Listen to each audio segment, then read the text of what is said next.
Tough choice, isn't it? There's a growing trend of people online who say the current campaign of Critical Role is the worst of the 3 campaigns thus far. And the reasons listed are quite numerous and varying. And I think the reason all of these are happening is because of one sole reason. And that's the change from Critical Role as a D&D live show to Critical Role as a company. Several years ago, when Critical Role was really starting to gain in popularity, a ton of new people who didn't play Dungeons & Dragons suddenly wanted to play Dungeons & Dragons, which in and of itself is a very good thing. More people playing the game is always good for the game as a whole. But the issue was, a large majority of these players didn't actually want to play Dungeons & Dragons.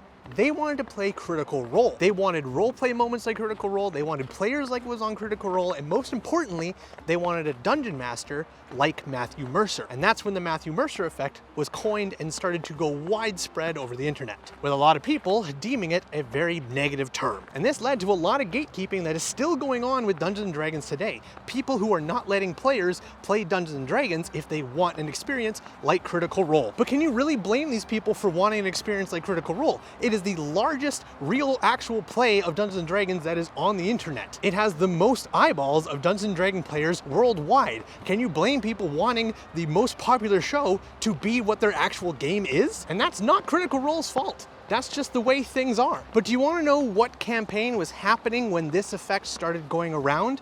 It was campaign 2, which is by far the most popular and well-received campaign of the 3. The story was rich and interesting. The characters were bar none the best Critical Role has ever seen. It also had some of the most emotional, weightful impact throughout any of the 3 campaigns. Campaign 1, sure, had some really cool moments and some very impactful moments, but Campaign 2 had far more, and I would argue, much more important ones. Campaign 3 hasn't really had that. And the number one reason I think that Campaign 3 has not hit with a large majority of the audience who watches it still is the characters. I don't think it's a stretch to say that Campaign 3 has some of the least interesting and most annoying characters of all of the campaigns thus far. And unfortunately, when you're telling a story, whether it's a movie, a book, a series, or a live D&D show, your characters have to be the most important part. Because people connect with characters. They don't connect with a world or a place or a thing as much as they do a person. They need someone to cheer for. They need someone to cry for. They need someone to be angry for, and they need somebody to root for. But with Campaign 3, right from the very first episode, there wasn't any of that. Because right from episode 1, half the cast brought in characters from a very poorly received miniseries. And most of these characters were not enjoyed in that series. So to see them make a return in the full-length campaign was a disappointment to many. And the new characters that were brought on didn't make the emotional impact and connection with the audience that it should have. And almost 80 episodes later, it still hasn't. FCG is a walking time bomb and liability to the group, and unfortunately, like with every character Sam plays, it's just the joke of the group. And Sam can play very serious characters. He can have very weightful, impactful moments. FCG has even had that, but they're very few and far between. Laura's character, and I don't think this is mainly her fault, but really has just been put up to be the chosen one of the campaign. And that's not an interesting story to tell when you have 6 other players at the table who want to have their moments in the sun too. For a large majority of the start of Campaign 3, it's all centered around her, the chosen one arc, and everybody else just kind of gets pushed to the side. And it pains me to say this because I love Talison's characters for the most part, but this one is my second most hated of any of the campaigns Critical Role's put on thus far. Vex'ahlia is still number 1. For me, Chetney is my favorite character from Campaign 3. And the worst part is that Chetney could die at any moment. Travis has been rolling a D100 every single time they long rest. And the moment Travis rolls 3 zeros, he's dead. He's just saying Chetney dies from old age. So that is a real risk. 1% chance, mind you, but my favorite character could just die at any moment. Why? Because Travis rolled it. So if the characters can't grip you, the only thing left would be the storytelling. And this is where we're starting to see cracks in Matthew Mercer as a storyteller.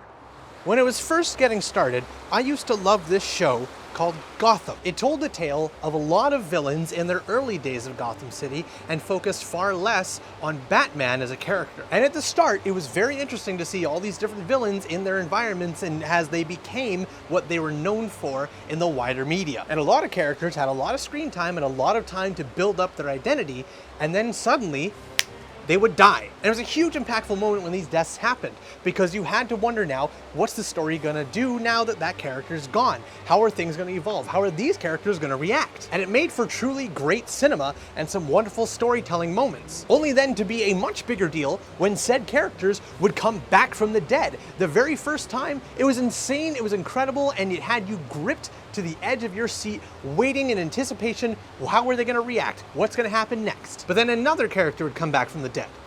And then another one would come back from the brink of death. And then the same characters who had already come back from the death would die again, only to then come back an episode later, back from the dead. So characters dying in Gotham no longer mattered, because you started to understand that death was meaningless, because every one of these characters that has died so far has only been brought back again and again and again. Are you starting to see a connection here? Because when a storyteller sets up a large evil villain in front of you and asks you to defeat the villain, and you triumph over evil and you defeat the villain and they are gone, you feel on top of the world. You feel very powerful and very much in control of the situation. And when that villain comes back from the dead, it makes you feel tiny and small and insignificant. How on earth are you going to deal with this now? And if you beat that villain a second time, it's euphoric, it's incredible, and it's amazing. But then that character comes back a second time, and your triumphant feeling starts to diminish. You no longer really have cause to celebrate, because you start to get the lingering feeling that if they were able to come back from the dead twice, who's to say they can't do it a third time, a fourth time, a fifth time, indefinitely? Is this now a villain you're gonna have to deal with forever? Because the fights against that villain no longer have the impact and weight as they did the first time. And if this is starting to sound like Delilah Briarwood to you, that's because it is. So at this point, we have uninteresting characters and villains who have overstayed their welcome. What other things could possibly be affecting Campaign 3? Like I mentioned at the start, everybody has their own opinions. These two that I brought up just seem to be the most prevalent. But now, I want to mention the key thing that I think this all stems from, and that's Critical Role as a company. What was Campaign 1? It was a bunch of nerdy-ass voice actors sitting around and playing Dungeons & Dragons. Because honestly, if you look at Campaign 1 and its first couple of episodes, it's no different than a vast majority of the D&D actual plays you find on Twitch these days. And over time, yes, Campaign 1 does start to evolve. They get better equipment, they get a better set, they get far better audio, and they start to play differently. Because it starts to turn from a Dungeons & Dragons game that happens to be live streamed to a live streamed Dungeons & Dragons game. The stream starts to take priority over the game itself, which is not a bad thing, as long as the idea of the game does not get lost in the mix. And then we have Campaign 2. Campaign 2 is by far the most well-received and most loved campaign of the three. And I'm in the same camp. I think Campaign 2 is the best Critical Role you can watch. Every character has something very interesting and enjoyable to root for. You can tell that a lot of love and thought was put into these characters, and a lot of love and thought was put into the story by Matthew. And then we have Campaign 3. And this is where the cracks begin to happen. Because during Campaign 2, Critical Role as a brand really started to go down the company route. And they truly began diversifying to a greater degree, with more and more side products and shows starting to get funding. Shows like Talks Machina, Yeehaw Game Ranch, side projects like Undeadwood. Their merchandise apparel started to skyrocket in just how much merch was being made and how much they were selling. And now in present day, the amount of branching out that Critical Role has done as a company is enormous. Things like the Mitz podcast, having their merch in Hot Topic, their charitable foundation, their publishing company, Darrington Press, the Scanlan Music Production, the board games, the card games, Candela Obscura, the soon-to-be-revealed Daggerheart system. And even recently at the Game Awards this year, they announced that they're helping publish and fund a new video game. A video game, mind you, that has nothing to do with Dungeons & Dragons. Critical Role as a company has grown to astronomical size, employing tons of people and making tons of products and shows. And all of this is absolutely a boon for the company, but I think it's also a detriment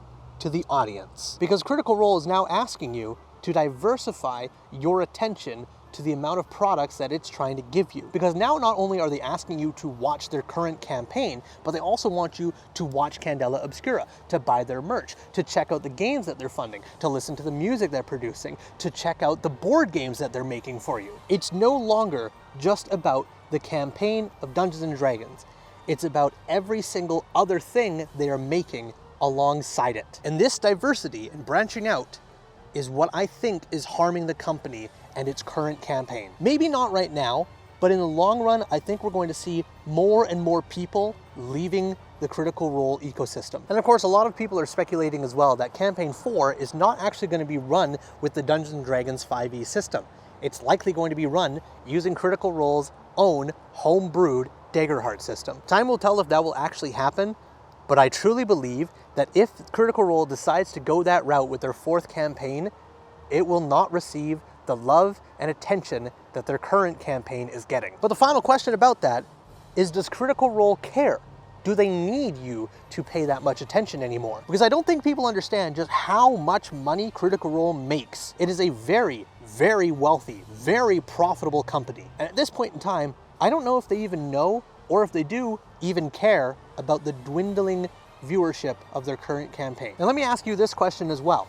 When did all these problems that people were voicing about Critical Role start to happen? When did people start complaining about the Matthew Mercer effect? When did people start complaining that Critical Role didn't feel like a game anymore and more like a scripted show? It was a couple years ago, right around the time that Critical Role truly started to turn their identity into that as a company and less of an individual group. Because in truth, Critical Role has been a company for a very long time, but they didn't start to feel like a company until a couple years ago. Because when you start to become a company, you are no longer relatable and you're no longer interesting. And it's when Critical Role started to feel more and more like a company to its audience that it started to lose more and more of its audience. Now in truth, every individual and company should at some point in their lives and careers diversify what they do. I think it's a very good thing because it allows you to expand your horizons and reach out into other markets and ideas that maybe you are actually very good at and just don't know it yet. And many companies already do this. Yamaha very famously makes brass instruments and snowmobiles. General Electric makes dishwashers. And the fucking minigun on the A10 Warthog. Content creators try to branch out and try different things all the time. Some of them do it successfully. A lot of them don't. Because when you build up an audience and a consumer base on one idea or one product, and then you try to sell them something else that is way too different than the product you've already built them for, you have a very bad time and a very difficult time doing so. And for the most part, I think Critical Role has done well in this situation. But I do believe that they have branched out into way too many things. I think they've done the branching out in terms of product and ideas successfully, but there's way too many of them. And not all of them are as well enjoyed by the consumers as Critical Role was hoping they would be. Critical Role has put a lot of time and a lot of money into Candela Obscura. But unfortunately for me, I don't have any interest in Candela Obscura. I have even less interest in a game that tells me how not to play it. So where do we go from here? What does Critical Role do at this point, and what are their next steps? Because it's not hard to see that they have reached their peak in viewership and interest back in Campaign 2. And it has slowly been on the decline ever since. Now, it's not a drastic decline by any means, because the company is still doing very, very well and is very profitable and successful. But how long can they do that? How long can they continue to be profitable and successful until they suddenly realize something's not working and something needs to change? And unfortunately, because they're a company with a lot of moving parts and a lot of individuals outside of just Matthew and the players, this is going to be a much more difficult thing for them to handle. Being relatable will make you famous, but being famous will make you unrelatable. And when Critical Role decided at that fork in the road to go down the famous route instead of the relatable route, I think that has put the nail in the coffin for this continual downfall. Because when Critical Role started to feel more and more like a company to its audience and less like a D&D live show, they went down a different route than I think they should have. And now, we're in untreaded territory. We're off the beaten path. And no D&D actual play show has ever got to this point. The closest one would be Dimension 20. But Dimension 20 doesn't try to sell you all these different things and pull your attention to too many different things. I think during Campaign 2, Critical Role was at the perfect point between feeling like a company, but also feeling like a relatable D&D actual play, with better cameras and audio than most, but still identifiable and enjoyable to watch. Now, it feels way more like a company producing a show for you and less like a bunch of nerdy ass voice actors sitting around and playing Dungeons and Dragons.